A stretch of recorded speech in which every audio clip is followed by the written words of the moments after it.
yes. The horns have sounded. The trumpets are ringing. It's as if a royal monarch had just walked into the room or walked onto the archery field, much like the Robin Hood Disney version. I don't know if any of you guys watched that when you were kids or even watched it recently because you have kids or even watched it recently because you appreciate fine art. Imagine those elephants from that movie that use their trumpets. Use their trunks as trumpets. Trunk pits. Doesn't sound... That's not a good...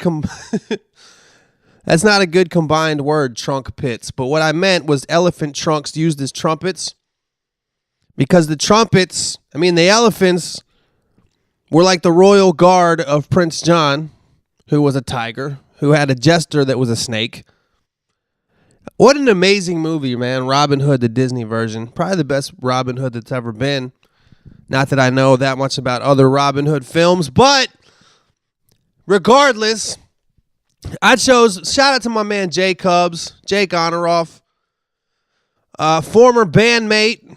He made that podcast jingle you hear here using his trumpets, or probably didn't use his trumpets. He probably used his one trumpet and layered it.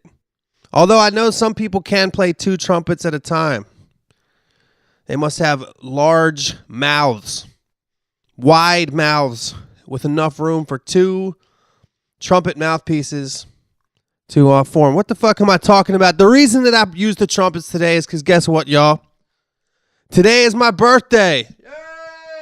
Hey! That's right, today is my fucking birthday. And you know what? I'm old enough. Y'all won't believe how fucking old I'm turning today, man. Y'all don't even fucking believe this shit. Some of y'all, I tell people that are fans of mine how old I am, and sometimes they don't believe it because they don't understand that, like, when I first started doing this shit, when I first started kind of gaining any kind of popularity as a rapper, I was old then. I'm turning 37 today, y'all. I don't know what happened. I don't know how it happened, but every fucking day I go somewhere where I got to show my ID or I meet new people and end up telling them how old I am, and they can't fucking believe it. Somehow, some fucking how, God or nature or the universe, whoever it is, somehow they granted me, they bequeathed upon it to me this little gift, I guess, where I look younger than I am. I know that's not going to last. I'm going to hit a fucking wall very soon. But yeah, I'm old as shit, man. It's hard. It's scary. It's scary to be old, man. I've been thinking about it recently a lot. I've been smoking. I'm always doing something, but this is my second day now of my quitting smoking yet again activity. Quitting the cigarettes again. I always quit for a little while, then I get back on them, and then slowly I get really, really back on them, and then I'm smoking way too much, so I'm trying to give it up for good again this time, and it's scary because, you know, when you've been smoking for as long as I have, and you get to be as old as I am, you look backwards and see how long that chunk of time really is and say, damn, I got to imagine some of this damage that I've done to myself is beyond repair. Some of this damage is permanent. The analogy I've been making is that my lungs are like a house on that show Hoarders. You know what I mean? So over forever, it's been just collecting all this bullshit. Just collecting and collecting and collecting. And then one day, the owners of the house decide to turn it around, and they call the show Hoarders and start to clean out the house. That's analogous to me quitting smoking and then cleaning out my lungs by, like, for the rest of my life, doing exercise every day, not smoking, breathing oxygen, and eating healthy. Now, you can, in the case of that Hoarder's house, you can get all that shit out of the house. You can start cleaning that. You can get all the clutter out of the house, but you know what? Even after that, you walk into that house and it still smells like cat piss. The cat piss smell is not something you can get rid of. It's in the walls. There used to be two things. There was cat piss and wall. Now there is cat piss wall. That is analogous to my lung. There used to be lung and tar. Now there is tar lung. It's one thing. Brick and mortar. That's where I'm at. And it upsets me, as you can tell by my tone of voice. Anyway, maybe this isn't really a getting old thing. This is something that's been like this all my life. I'm not the type of dude that celebrates my own birthday excessively. Like I'll like if somebody wants to take me out, I'll let them do so. If somebody wants to buy me a gift, I'll let him do so. But we have I don't know if I should tell this story. I don't know if I should tell the story about somebody I know that I just kind of is new in my life. That's actually it's more of it's a friend of a friend, and this person had a birthday, and the way that they invited this person to their own birthday party was just kind of funny. I'm not. There's a very good chance that person might listen to this podcast, so I'm not going to bring it up. But my point is, fellas, if you are dating a lady and she says something to the effect of, "It's my birthday month," you got to get out of there, man. That's a red flag. Birthday month is a red flag. Even birthday week. I mean, I think birthday weekend is excessive. It's not a weekend. It's a birthday. It's one day. Did you get to fucking bask in the beauty and amazingness of who you are as a person? To fucking celebrate the greatness of you. You know what I mean? You shouldn't have to plan your own birthday party excessively. Other people should be doing it. That said, maybe it says something about my fucking selfish personality that until this year, I haven't had somebody really go in on like planning a surprise thing for me. I got to tell you what happened the other day. I'm in San Diego, right? I'm hanging out with my friends and family down there. And I come back, and as you guys know, I have roommates now, my good friends Davey and Camila. I come back. As soon as I walk in the door, Davey's filming me. He's filming me with his camera with a little grin on his face. I'm like, what the fuck is this guy doing? And I walk into my bedroom, and as soon as I open the door, they fucking... my whole bedroom is covered in like white streamers and penis-shaped balloons. They fucking gave me like a birthday surprise by fucking trashing my room in a nice way. It was very well done. It looked like a bunch of penises, and the streamers were white and supposed to be representative of cum. They had a little bag on my bed. They went to a sex shop and bought me a bunch of gag gifts, like just everything dicks. They brought me like a dick necklace, an ice tray that makes dick-shaped ice cubes, and I think my favorite thing they got me, I should take a picture of this and put it on my Instagram. They bought me like a little action figure of Barack Obama. And it's called Beaten Barack, and it's a wind-up action figure where when you wind it up, it's his hand, and he's masturbating. It has some like funny catchphrases on the box. I think it says, "Help him stimulate his own package," and just dumb shit like that, dumb sex gag gifts. And I thought it was funny. I thought it was genius, man. Whoever came up with that, like, I hope they're doing that shit for all the candidates right now too. Sanders, Clinton, Trump, Cruz. They should all have dolls like that. They'd be selling. They'd be flying off the shelf. They need a better marketing team. They can't just be in underground sex shops. They need to be on fucking infomercials and Shark Tank. Sorry, drinking some coffee. But yeah. Where am I at here? People celebrating their own birthdays excessively. I'm just gonna I don't care. This person's never gonna listen to my podcast. If they do, they can know that I thought it was funny. This person had a fuck. That's kind of mean to fucking. Nah, I'm not gonna go there. Anyway, what else do I got to talk about? Speaking of politics, I did have one political thought recently. I kind of this past week or two, I stopped paying attention to the presidential race. Started focusing on my own life and focusing on my work, which, by the way, Working on music, y'all. Getting back focused on the rhymes. Gonna focus on these rhymes, man. You know, get off of the get off of the fast food reviews for a little bit and get back on the rhymes. Where I'm supposedly an expert. What the fuck was I talking about? Oh yeah, politics. I got off of politics and onto the rhymes. But I did watch a little thing where Bernie Sanders was talking, and if I had to vote for somebody that was running in the presidential thing right now, I would definitely, unquestionably vote for Bernie Sanders. But these motherfuckers ain't perfect, y'all. This is my question to you that I don't understand. If you want to hit me on Twitter and yell at me about it, feel free to do so, because I just don't get it. I'm not an economics major. I'm not an economist. I'm not a scientist. I'm not that smart when it comes to money. But I do know this. If you raise, Bernie Sanders wants to raise the minimum wage to $15 an hour. And, on the surface, that sounds great. Especially if you're making less than $15 an hour. You get a raise.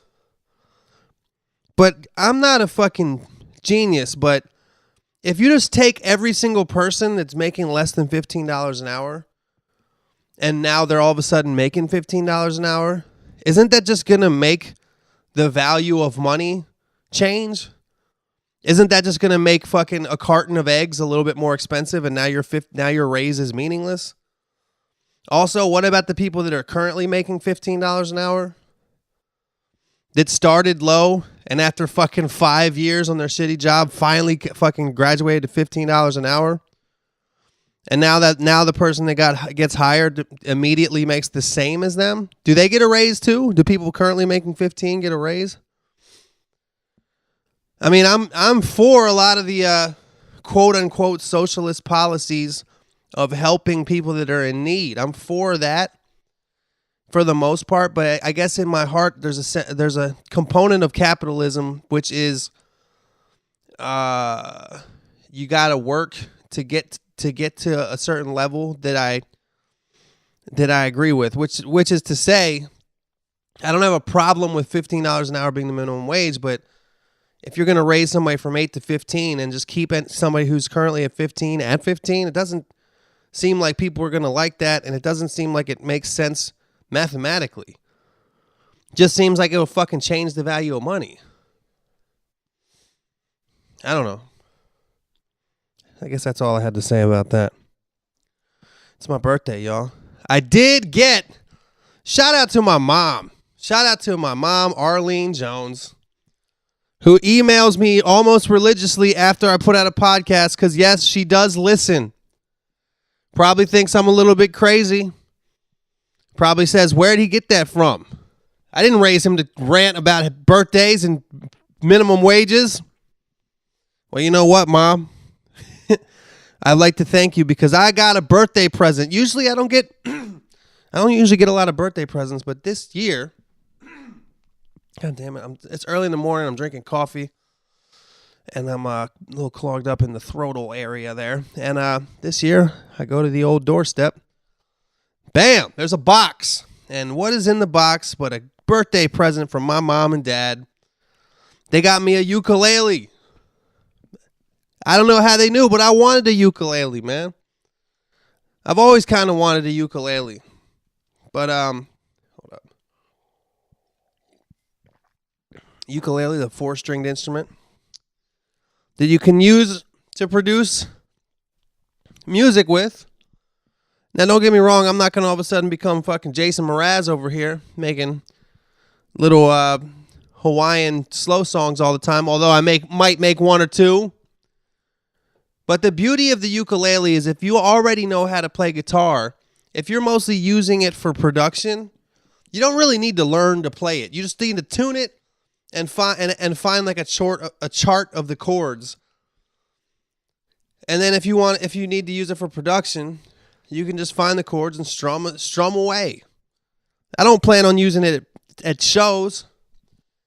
I certainly don't plan on showing up at parties with my ukulele. Don't you fucking hate when people do that? I'm sorry, anybody who does this.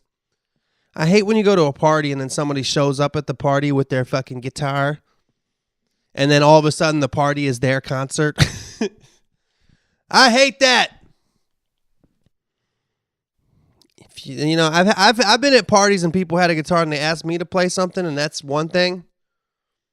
And I've asked other people to play stuff at parties, but if you bring a guitar, because if you're the type of person that brings the guitar to play at the party, you're probably most likely the person that won't shut the fuck up with the guitar. And you sing loud as shit, and you play loud as shit. And you play your whole fucking album that nobody wants to hear at the party. We came not to hear your album live. We came to party and socialize. And maybe put on an iPod with party music. We don't want to hear your depressing songs at the party. I know you're trying to reach out, but I don't buy it. Because if you were really depressed like your songs say, you wouldn't be at the party trying to show off. I don't even know what that meant, but you know what the fuck I'm talking about, people. Anyway, yeah, I'm getting old. What else I got to say about getting old?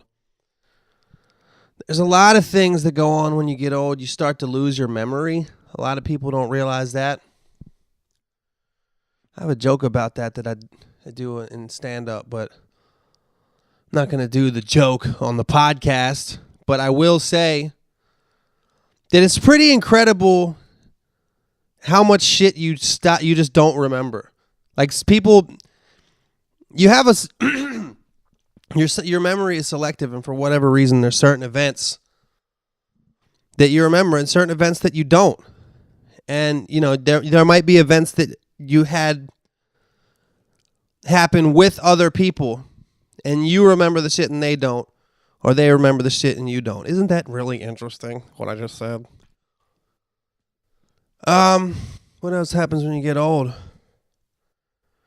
You just your body starts to fall apart. You know? What about I don't have anything else to say on this topic. It's my birthday, man. After this many you know what's fucked up about being as old as I am? You know the thing that really gets to me is if I have to order a plane ticket, if I go on Expedia, or if I go on, what are the other ones? Travelocity, or just virginair.com. It gets to the point where you got to put in your birthday. And right now, like when it gets to the year, like I got to scroll. To get to the year I was born in, I got to fucking scroll way down. Way, way, way, way down. I got to scroll. I don't know what I'm going to do with the rest of my life, y'all. I don't know what I'm going to do with it. I got a girl now. See if that works out. Is that going to be the rest of my life? I don't know. Maybe it won't be. Maybe it will be. We'll see. She's coming up today to celebrate my birthday. My girl's way more excited about my birthday than I am. By the way, she is a person who celebrates her own birthday too much. So maybe I need to follow my own advice. Am I right? Got to watch out for these women, man. Multiple red flags. You know what the other red flag is with women, anybody, or men? If you're a woman out here listening, you got or a lesbian or gay, whatever it is, fucking couple advice. Red flag number 1, excessive celebration of own birthday. Red flag number 2, if the motherfucker gets mad at you for real about something you did in their dream. I had a dream last night and you were so mean to me in my dream. I didn't fucking do anything. I don't fucking control your dreams, you weirdo. You were so good. You were so mean to me in my dream. I don't control your dreams. How about that? If you're fucking mad at me for something in your dream, how about this? How about... I don't have anything to say about it. This is just a red flag, man. What are other red flags with women? Other red flags with women. I can't think of anything. I mean, they're the basics, like just takes way too long to get ready or always late. People that are always late are selfish people, man. That doesn't mean they're bad people. I know a lot of people that are always late, but if you're always late, you don't respect other people's time. I'm just getting this feeling where I should shut the fuck up. I'm just going to go to the questions and shout outs. Hold up. All right, we are back. Let's do some questions and shout outs, shall we? All right, we got Ryota the Floater, who recommends the Mouse Outfits. That is a band from the United Kingdom. I don't know a lot about them, but the little clip he sent me seemed pretty dope. We got Puya from Iran. We got Austin the Awesome. We got This Be Terrion. This Be Terrion, all one word, ThisBeterryon. The beginning of each little word is capitalized. First letter. Tyler M. M is in Macadamia. M is in Malaysia. M is in Mogadishu. M is in Madagascar. Mike T, the student. Adrian M, who recommends All the Mayhem, which is a documentary on Netflix. I've actually seen that. That's about the Pappas brothers, two Australian brothers that were professional skaters with a tragic story to boot. Man, I love coffee. Gerardo, a.k.a. Brown Omega, a.k.a. Lil Bean. Lil Bean. That sounds like a parody name. Parody rap name for, I guess, some kind of Mexican version of Lil Wayne, I guess. David M. Jr. David M. Jr. I wonder what David M. Sr. is like. Do people with juniors... I don't know, it's weird with junior. You always got to put the junior at the end to make sure that people know that you're not your dad. So does that mean if you're a junior and you always refer to yourself with, you make sure to use the junior, does that mean you hate your dad and don't want to be associated with him? Or does that mean you're super proud to be your dad's son and you got to let people know every time that you announce yourself that who your dad is? That's old school shit. I am Davis, son of Mavis. Okay, we got Lursky Boy. We got Big D. Somehow right after Big D, we simply have C. Aaron S., who recommends Confessions of an Economic Hitman, yet another documentary on Netflix that I believe I have seen. I get them confused now. You know, I stopped watching Netflix documentaries, y'all. I kind of stopped watching them, not on purpose. But when I lived by myself, I would always watch them. The more depressing, the better. But now that I have roommates who are happy and a sunny backyard full of flowers, dude, all the I have a sun. I'm looking at it right now. I have a sunny backyard full of flowers. But yeah, and I talk to my roommates all the time, and I just kind of, I guess, feel generally happier. I don't feel the need to watch fucking over and over again Zeitgeist films. I don't know. We got Rick the Prick, FKA, Ricky from Atlanta. Used to be known as Ricky from Atlanta. Now he prefers to be known as Rick the Prick. And he recommends the song Beat It Up by the Palmer Squares. Shout out to the Palmer Squares. Friends of mine. We got Godot. We got Garrett C. We got Micah M. All right, we got Lano Prod, who wants you guys to check out his Donald Trump diss. So spell his name. Oh, wait, I'm giving myself... with this one, I had like a little...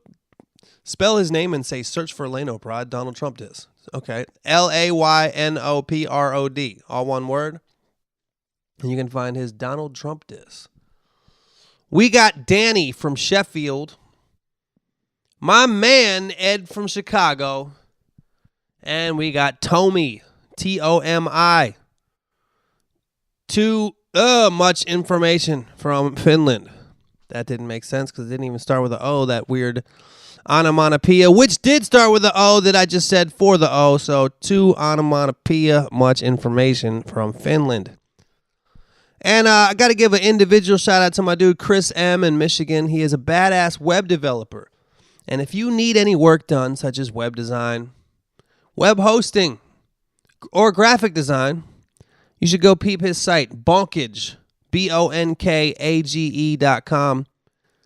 He will probably hook you up with something amazing, and you will probably be happy that you went to Chris. All right. Where are we at right here? Hold up. Sorry about my excessive coffee drinking in this episode. I just love it, man. I love coffee. Hey, man. This is from Marmar. Marmar is what I prefer to be called because Godzilla is a little bit ridiculous. Okay. Hey, man, wanted to first say my recommendation for the podcast, which is Azad Wright. He's one of my favorites, and surprise reverse praise, he's better in ways amazing. Oh, fuck. What the fuck is that? He's one of my favorites, surprise reverse praise, and he's better in ways amazing. Okay. I'm not really sure what that means. Also wanted to say pick up Malibu by Anderson .Paak. You got to get that. Just got it yesterday, so excited that he's got so much backing from so many well-known and artists I also love. Lastly, watch Deadpool. I know you're not into the movie scene, but that one you must see, plus Rick and Morty. Also watch Seven Deadly Sins. That's an anime just for the audience. I'm sure you're not into that. That's a run-on sentence. Question for the podcast is, will you ever do McDonald's for Chain Reaction? Because I'd imagine getting kicked out. Ha. I liked it, laughed at the KFC one so many times. Be safe out there and keep inspiring. Marmar. Well, thanks, Marmar. Those are some great recommendations. I don't really know much about Deadpool. You're right. I'm not into the movie scene, which is interesting that there's just a scene for all movies, but it's also a double entendre for a scene in a movie. But I feel like now I'm looking at Azad, right? That sounds familiar, but I don't know who that is. I just can't remember. I know that I've seen that name before. But Malibu is one of my favorite albums in a long time, to be honest with you. As far as if I'll ever do McDonald's for Chain Reaction, already shot it, already edited. I think that's going to be the last one I put out for this season 2 of Chain Reaction. And it really is, that's the mother of all fast food restaurants, man. That's the one that everybody knows. And it's a good episode, and I think that's going to be the last one of the season. I think what I'm going to do, y'all, instead of like keeping the season going forever, I don't know exactly, but I've been thinking about maybe just doing a pilot for actual television and trying to sell it. Like instead of doing these little webisodes, doing an extended episode. I don't fucking know, man. We'll figure it out. Will we? Thanks for the email. This email. Wait. Okay. Let me pause this for a second because there's something special about this email, guys. Hold on one second. This person sent me the following. Hi, Wax. I'm a white Australian, and I would consider myself a decent hip-hop fan. This includes a large amount of African-American hip-hop. I find myself guilty of singing that certain N-word I'm not supposed to say. My question is, do you also do this? And what is your opinion on it? We got our first ever recorded vocal question for Wax's podcast. Thank you very much. This question is from Jacob E. in Australia. And he wrote down his question, he typed out his question in email form and then actually recorded it. Not the most high quality recording. I don't know if you were standing in front of a fucking ceiling. Well, you wouldn't be standing in front of a ceiling fan unless you were facing downward and you looked at the world from a skewed perspective. But you're standing in front of something that was, it's not the best quality of recording, but I don't give a fuck. I love it. I love that. Do you want to hear your own voice on Wax's podcast? Do what Jacob E. did. Jacob E. might be setting trends just like Nate the Plate did with the rhyming names. I fucking love that. He sent me a fucking MP3. I put it right into the session. Bam. On the podcast. You don't have to hear me read it. You can hear him say it. I fucking love that. His question, on the other hand, is a very difficult question. Not a question I really. I mean, I field it the best I can. I love, I love African American hip hop. I think it's funny how we are in America. We don't necessarily see the divides that we have that, and somebody from the outside looking in just sees it. Like people that come from other places, especially places that are like a little less diverse and just have less of a strange racial history than the United States. Maybe people in South Africa can relate, but other people just see the obvious, and there's things that we don't point out. Like I remember somebody from Norway saying, "How come the quarterback's always white and the team is always black?" And that's something that like a lot of Americans just see but don't talk about. And the same thing with the N-word, or even just African American hip hop being a different thing than like quote unquote like I guess white hip hop, because that's now a thing, you know. Anyway, this guy's from Australia. I don't mean to make you. I'm not saying. I mean, you know, you're an outside looking in when it comes to this whole N-word thing, and I can certainly, as a dude who loves music. As a dude who grew up listening to the radio and watching MTV and buying albums when I liked an artist, you know, I grew up in the era where that fucking first became a big thing in rap. You know, like some of my first favorite music was NWA, and they were saying that shit left and right. And there's a fucking 11-year-old or 10-year-old singing it. You know, I'm not smart enough to fucking know off the bat that I have to censor myself, or most people don't even have the musical talent to censor themselves as they go through the music they're listening to. So yes, when I was a kid, I would sing along to that shit, of course. And for somebody, you know, this is my honest opinion. If you're making music and you expect, especially young kids, if you expect them to understand who you are in your context to the point where a little 10-year-old kid is going to know to censor that word, it just you're not being fair. You're not being fair. Now, if it's an adult, if it's a 30-year-old American and they know the history and they understand it, you can expect them not to say it. But even then, it's like, motherfucker, you put it in the song. It's a song. It's a song lyric. That's to me, you know, I have a certain attitude about that shit, and to me, you know, the N-word is a fucking very difficult topic, and I think that nobody should say it except that's not black, that hasn't had that shit used against them. It's the reclaiming of that word and the empowerment of that word I have no problem with, and I think that white people that get mad about it, it's like, really, that's what you're mad about? That one thing? But every president, well, besides Barack Obama, everybody, you know, the privilege that white people have held in the society is worth so much more than the ability to say that word. And second of all, why the fuck do you want to say that word so bad? That said, when you put it in a song and make it fun to sing, have a little melody on it, it's the number one fucking song on the radio. There's only so mad you can get at somebody singing along to the song that you wrote. Especially if they fucking bought your album and they fucking genuinely feel good about the music you made. They might even relate to it. And you can't really, there's only so much self-censorship that you can expect in musical terms when you're just singing along to a song, you know? Anyway, that's how I feel about it. I don't think that you should say it if you're not black. But at the same time, if you put it in a song, you really can only expect so much. That's honestly how I feel about it. All right, I feel like the next question is kind of similar. We got Douglas D, a.k.a. Double D. Big Wax, I'm creating a radio documentary on the glorification of, quote, trap, unquote, present in much of today's hip-hop releases.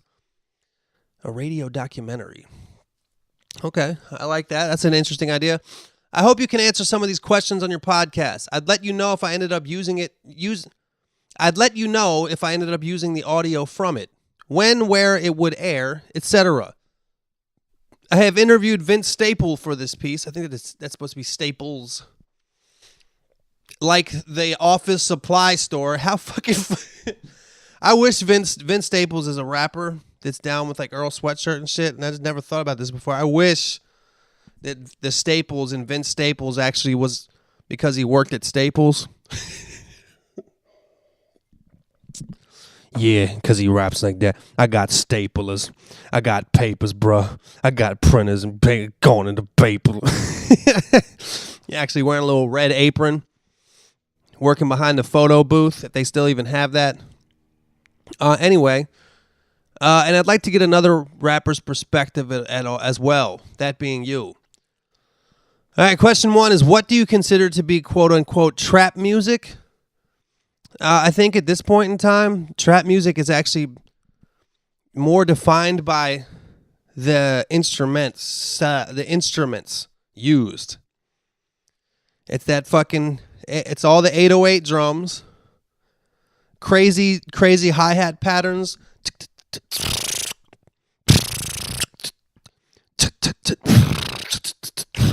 I don't fucking know how to describe it.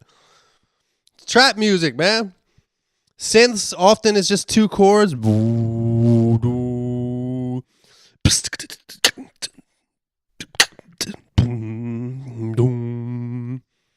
808 bass. That's how I would define trap music. Question number 2 is, who listens to it?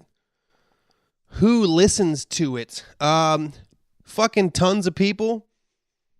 It's very popular right now. Some of the biggest songs out are essentially trap songs. I mean, I know that Jumpman is one of the number 1 songs out. I would consider that a trap song. Certainly has its roots in trap music. Trap music is definitely something that started in the South, probably arguably in Atlanta specifically. How has being trapped become glorified through hip hop? Well, the term trapped, that's interesting. The term trap is a place. The trap is a place. A place in an urban area or suburban area that's poor, like, you know, some places, some people don't realize that in the South, some of the most fucked up areas are actually like rural, like kind of rural areas outside of cities. Anyway, the trap is a place where people sell drugs and people come to buy drugs. And the reason it's called the trap is because it's kind of like people growing up in that environment feel trapped, and the only thing they can do is either sell drugs, and then that the trap is you either die or go to jail. That's kind of how I understand it. I'm not from one of those areas, but that's how I understand it. And now the definition of trap has evolved into a music genre. But it's also a verb. To trap is to sell drugs. So when people talk about trapping, they're talking about selling drugs. Specifically, crack cocaine. Do you have personal experience being trapped? These are really strange questions, man. Where are you from that asking questions like these? Do I have a personal experience being trapped? I mean, I was in jail for a night after a DUI. Is that what you mean? I was trapped in that cell. Couldn't get out. I think when I was a kid, I remember an experience I had as a kid where there was a house being built nearby and there was a bunch of mud. And me and my brother and sister were playing in the mud, and I remember getting trapped in the mud and my parents having to come lift me out, my shoes being stuck under that house forever. I was trapped in that situation. Sometimes I've felt trapped in relationships, not the one I'm in now, by the way. One time I was I'm just making shit up. But if you're talking about the word trapped as in the way it's used in trap music, no. I'm not from the hood. I'm from the suburbs. If I ever sold drugs, it was like to help a friend out. I wasn't like I've never sold drugs to make money in my life. It would help me immensely if you answered these on your podcast soon. I'm an aspiring hip-hop journalist, and I DJ radio on Friday and Saturday nights. My trap analysis project is due April 20th. 420. Hopefully that helped at all. I don't know. I mean, it's kind of... yeah, I probably didn't help very much, but, hey. What can you do? This next one is from Dylan. Dylan! I love names like that. Tyler, Dylan. What are some other names like that? Then there's the new names. Everything is two syllables with N. Zayden, Braden, Aiden, Caden. All the new moms have names like that for their sons. Anyway, hey Wax. Long-time fan here, but I'm writing for the first time. On the podcast, you mentioned you went to UMD. That's the University of Maryland. I never went too much into detail. I'm curious about your time at UMD. What did you study? Did you graduate? Where did you live on campus? And how did you usually spend your weekends? Do any events or experience there stand out in particular? It would be pretty cool to hear about your time at UMD since I'm currently a student here. So I would see how much things have changed or stayed the same. By the way, Chain Reaction is hilarious. Keep up the good work. Love from Maryland, Dylan. Well, Dylan, I did, in fact, graduate from the University of Maryland. The Terrapins was the mascot, which is some type of turtle. They used to say, "Fear the turtle." I'm sure they probably still do. That was like their logo, motto, whatever. And I think that motto, that "Fear the turtle" shit actually started when I was there. Who knows? That was so fucking long ago. They might not even say that shit anymore. I studied government and politics. I have a degree from Real College in political science. I've never used the degree. Years after that, later, I moved to Los Angeles and I went to the Los Angeles Recording School, where I learned how to use Pro Tools and I learned like what EQ and compression and shit did, and I've used that almost every day ever since. That said, that fucking school was just as expensive as college. As that school was less than a year. It was a 9-month program. It was very, very, very full time, but it was 9 months as compared to 4 years at a regular school, and it was like the same price. But I got a lot more out of the second one. You know, you guys are gonna find out that. Not for everybody. Life is different for everybody, but in my experience, going to college when you're 18 or 19 and don't really fucking know what you want to do with your life can certainly turn out to be a waste. I mean, almost everybody I know here in LA and people that I know through music, the first time they went to college, it did nothing for them. Because you don't really know what the fuck you're doing with your life until a solid 23. And by then you're done college and you fucking owe somebody a bunch of money and you have a degree in something you don't give a fuck about. In my opinion, that's the problem with America these days in terms of predatory lending. We're told that we're supposed to go to college and everybody goes and gets these loans from these banks. It's just like when bears stand in a stream and the salmon are swimming upstream and they're just jumping everywhere and the bears just sit there and they fucking grab them.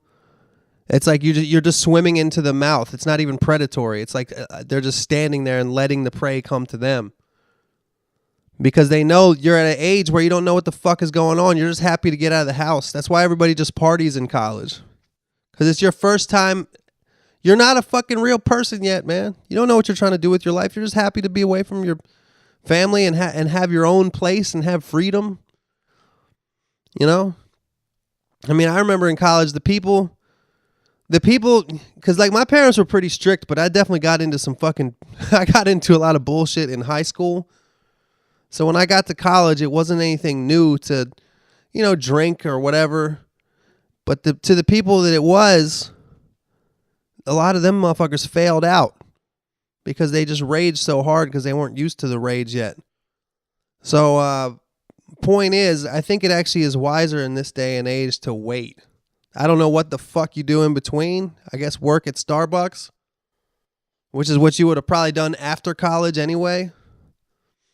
Except if you do it before college, you don't have a huge debt to pay back. I don't know. But yeah, Maryland was great. I lived in Centerville Hall.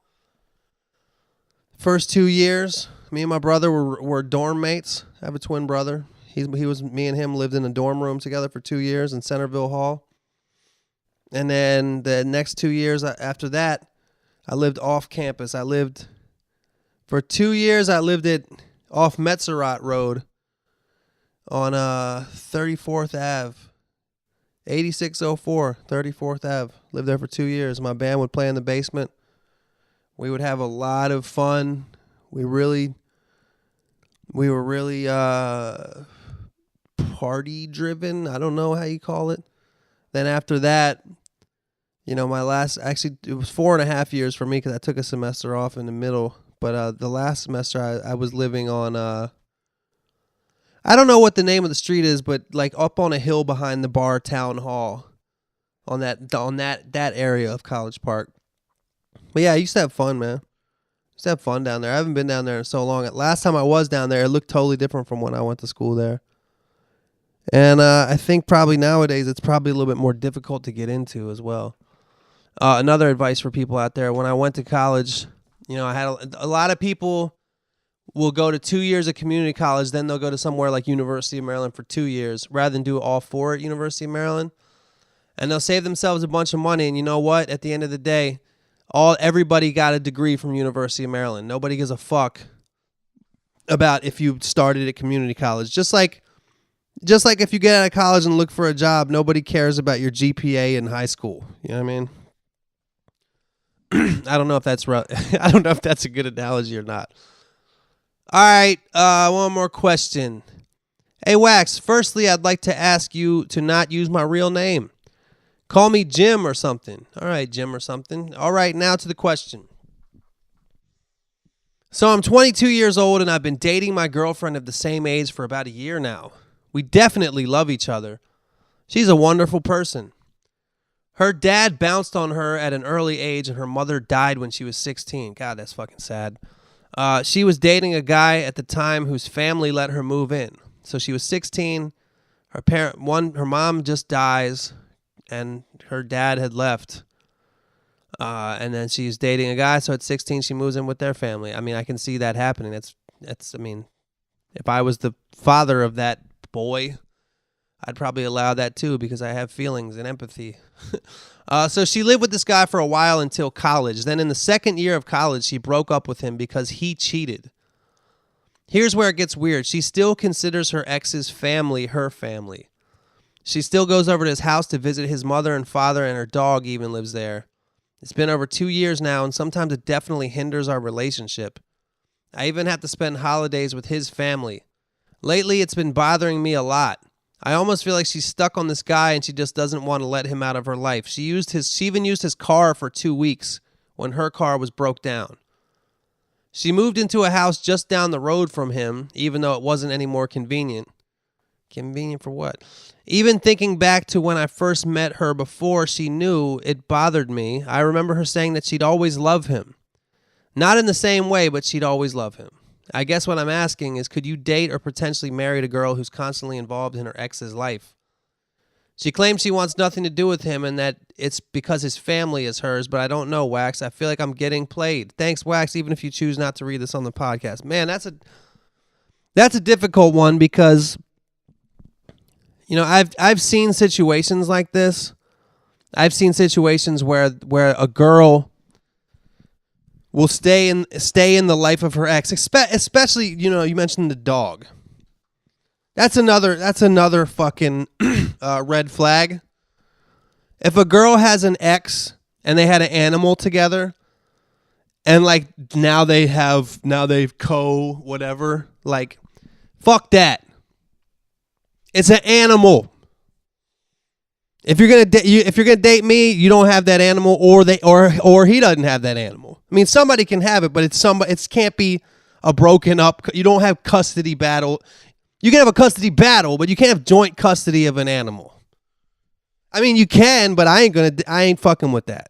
You know what I mean? I understand, and I've seen it with people being close to their ex's family, and it's the same way for me. If you're done, you got to be done with that person.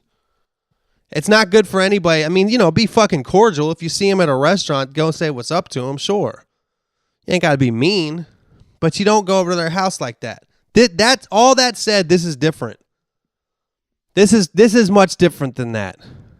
We're talking about somebody who lost their parents, and at 16 they started living with a family, and for two years, two very formative years of this person's life, essentially their mom and dad were these people. So I can't on this podcast tell her that she has to let those people go. For you, I mean, I understand where you're coming from, because you're probably not as worried about the parents. You're worried. I mean, clearly by your letter, you're thinking more about the dude, which is understandable. But in this particular case, it'd be, I mean, these people really are family to her. This isn't like just, she can't go. She doesn't have her own family to go to. Like if she's spending Thanksgiving with them, I can understand. But, if you're not comfortable with that, and it's not going to change, it's kind of on you to get away from it, because you have one life, man. If you're not comfortable with something, you got to move on. You're only 22 years old. There's a lot of other fish in the sea, man. Trust me. You don't need to deal with that. You don't need to deal with, for the rest of your life, fucking her ex-boyfriend from high school is at your dinner, at your Thanksgiving or whatever. Fuck that. You don't have to do that. But you can't really expect her to give the people that fucking comforted her after her mother died. For her to give those people up for you is kind of unfair. So you're in a bit of a conundrum here, man. This is quite a conundrum there, Jim. And you know what? You know who's not gonna be the one that gives you the magical answer to this problem? Some dude who has a podcast. You might need to talk to somebody. You might need to talk to somebody in your family. You gotta talk to her. I don't know how much you care about this chick, but I can tell you this. When I was 22, I broke up with a chick that I was with for since high school, 4 years. When I was 28, I broke up with she broke up with me, a chick I was with since I was 24, another 4 years. Both of those were very heartbreaking to me, and you know what? I fucking got through it. I got through it like a champion. I say that many, many years later, but I wouldn't have told you that in the year following those breakups. I would have been fucking laying there in the fetal position on my fucking bed, drinking like a madman, just hating myself, thinking about the girl constantly, not even being able to get my mind off the girl. And, just a sad, lost, lonely human being. And what I say to everybody that asks me questions like this is it just takes time, man. So you got to really just ask yourself how much you care about this situation. I think for you, from reading your email, it's more about that guy. I mean, yeah, it's like every Christmas you got to go and have dinner with the guy that your girl used to fuck for years. I mean, I wouldn't be into that either. But there was more to that situation than just her fucking the dude, you know what I mean? So there's a level of sympathy that you have to have. All that said, it's your life. If you're not comfortable with it, it's not too late to fucking change, I don't know what to tell you. And somebody got mad. I don't remember what I said on my last podcast about somebody who was depressed, but somebody tweeted at me that I should never talk about this. I guess I said something insensitive, as I always do. about somebody who was feeling suicidal. I don't know what I said. I'm sure it was probably insensitive. And I just want to make a disclaimer right now for anybody listening to this podcast. I'm not a fucking psychiatrist. I'm not a psychologist. I'm a fucking rapper. If I had any other professions to list, it would be comedian. I don't know anything. If you fucking email me, I'll answer it as best as I can, but I'm not a fucking expert on this shit, man. So I apologize to whoever I offended. But at the end of the day, I don't know. I just need to stop saying at the end of the day. And it is what it is. And shit like that. So instead of saying that, I will say, be safe out there.